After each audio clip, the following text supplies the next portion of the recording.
Alright, well, good evening. We're a little ahead of schedule, so we're throwing my run in as a very quick bonus run before we get back on track with Die Hard. We are going to be here for not too long, so I'll just get us going so we can get back on track. So let's get over to the actual difficulty setting, and let's go in 3, 2, 1, go. Sure do hope I hit the button. I got a button on my side that I really hope I hit. Because my mouse is being a bit weird tonight. Yeah, you hit it, Okay, sweet, thanks. Sorry for not looking at chat looking at the webcam, by the way. The webcam is over there, and it's literally at the very end of the wire, so I can't actually, like, bring it over in front of me anymore, so I apologize about that. But this is the Majima Saga any %. If you remember at, not this summer just gone, but last summer, we did the $20 % for Kiwami 2. This is a completely separate thing that I should have offered up as a donation incentive, but for some reason completely forgot about it. Very useful. Essentially, this is a side story. It is included with Yakuza Kiwami 2. It is unique to Yakuza Kiwami 2. It is the tale of fan favorite Majima Goro, as you can see. It's very different to the normal any % of Kiwami 2 because Majima doesn't actually have any abilities to learn. Everything he's got all of his abilities already. He's got a little bit of a reduced moveset compared to Yakuza 0, for instance.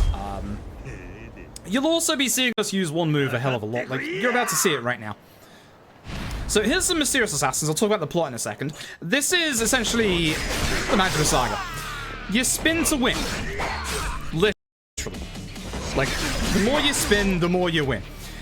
It's actually a little quicker to end fights with a light combo, like that at the end.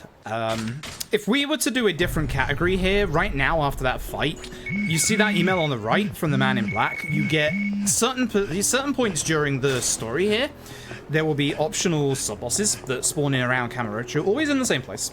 And basically you can go and fight those. We have a separate category for it. It's about 30 minutes long. It's pretty cool.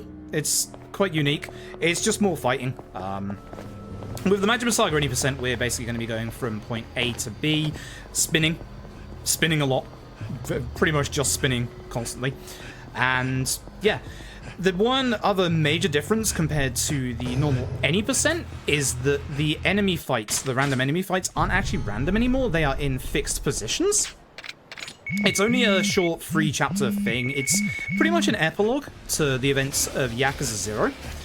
Basically, it's set between Yakuza Kiwami, which you will be seeing on Tuesday, I think. Valère will be running that one. And also the main story of Yakuza 2. The chairman of the Tojo, the 5th chairman, Terada, he is opening up a position for the person who can bring in the most profit into the Tojo clan. And there's 3 main forces at play. You have someone called Uematsu, who you're not going to see because in this cutscene, he's dead. Shame that. There is Kei Ibuchi. You'll be seeing him soon. We'll talk about him when we get closer to him. And then you have Majima Goro. It was Uematsu who was winning by not a landslide, but by quite a lot. And then Majima comes in and blows away the competition. Majima basically wanted to protect the Tojo from basically the young clans, just to keep some integrity, etc.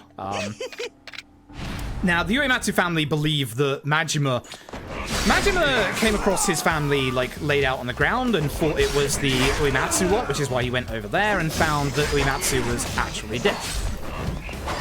And you can see that this is Majima's, like, kind of default moveset. I actually should have spun against this guy, rather. Spun? I should have spun against this guy, rather than done a normal combo. But we found out now that it's actually neither the Uematsu who took care of our family, and it wasn't us who obviously took care of Uematsu, despite what they believe.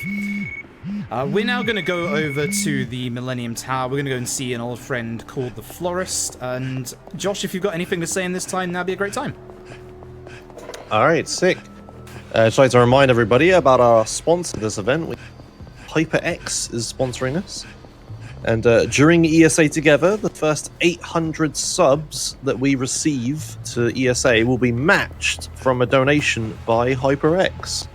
So please get your subs in. I don't know what exactly the count is now, but I think we still have like 500 subs to go before we max out that donation.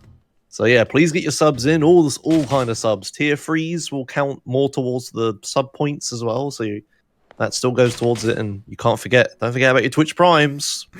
What do you know about Twitch Prime, Froob? I know that if they have an Amazon Prime account, they get a free token that they can use on any channel they choose, including ESAs. Wow, incredible! What a gift. Okay.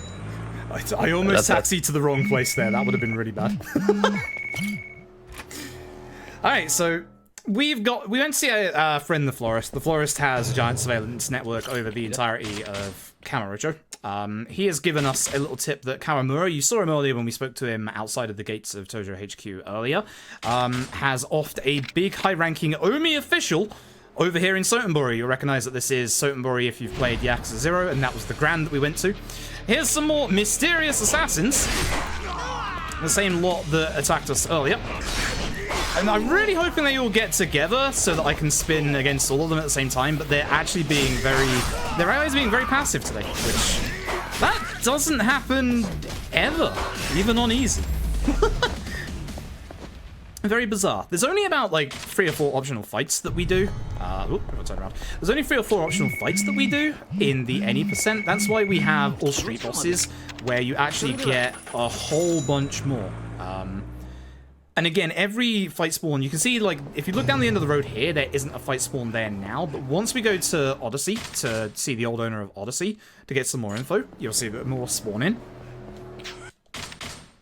So hopefully they stay together for once. I missed the other guy, which is a shame. That was almost okay. If I'd have hit him with one more rotation, that would have been really good, but oh well. That happens. You're at the mercy of luck a little bit with Majima Saga. It's wholly dependent on, like, the enemy AI, how they kind of respond, if they're aggressive, if they're not aggressive, stuff like that. So we go back to Higuchi Kaikan. Higuchi Kaikan was an old massage parlor, which if you've ever played Yakuza 0, you'll know all about. And Majima, as you can see there, meets an old friend, who I'm not going to spoil the surprise on that one. So Majima now leaves. He gets some info on Kawamura. Kawamura is now over at Cabaret Grand. This is the final chapter of the Majima Saga. We're gonna basically have 2 big boss fights. If we were doing... That's weird. I can always get the taxi from that angle, but the last, like, couple of days that I've tried attempts of this game, I just haven't been able to. But basically, we're gonna go back to Cabaret Grand. Kawamura's here. He's basically been set up by somebody. He's, as you can see, killed somebody in the back. And unfortunately, we gotta teach him a lesson. So, again, we're gonna spin a lot. So I can talk about actual fights in this, because you might think that things are just spinning. The reason why I use my heat attack there is because Kawamura didn't actually move. So the AI reacts in Kiwami 2 in very predictable ways, in that if... I'm surprised the first hit didn't actually hit me. If the enemy basically dodges after they've moved, then they're gonna stay stationary for the attack afterwards. If they don't move, they will block or counter you. Say hello to the final boss. This is Kei Ibuchi. He's voiced by Dio. Despite the fact that he is a minor boss in a sub-story, he has one of the worst counters in the entire series. He can counter anything, including the spin. And he has a gun. Very useful. Very, very useful. And this is the final boss. Once we're done with the final boss, we'll be going back to our regularly scheduled schedule with Die Hard. So again, we're just going to spin. Ibushi moves, so we can do it again. He doesn't counter that much outside of his heat mode, which will be halfway through the fight. He has also, as you can see, his dodge is a bit longer. So again, we're going to hit him here. It's also a good time to hit him here because he's about to go into his heat mode, so he's going to have more defense, etc. So getting one last one out is actually really useful. So just make sure you dodge. I'm going to hit him here to reset his position real quick. So if he doesn't get up straight away, then you know he's going to be in the... Okay, same position where he was before you hit the heat move. That's the counter. You would show it to me once, wouldn't you? And that's time. Yeah, and that's just Majima Saga. That's Majima Saga any percent. It's the quickest Yakuza run available. Every other Yakuza run is pretty much over 2 hours, but here's a nice small 10-minute chunk. It's all about skill. There's no upgrades to get. There's no equipment to get. It's pretty nice. So if you ever want to speedrun a Yakuza game, but you don't want to spend 6.5 hours speedrunning Yakuza 5, then you can get Yakuza Kiwami 2. So thank you all for watching. We'll now be returning to your regularly scheduled broadcast with some Die Hard.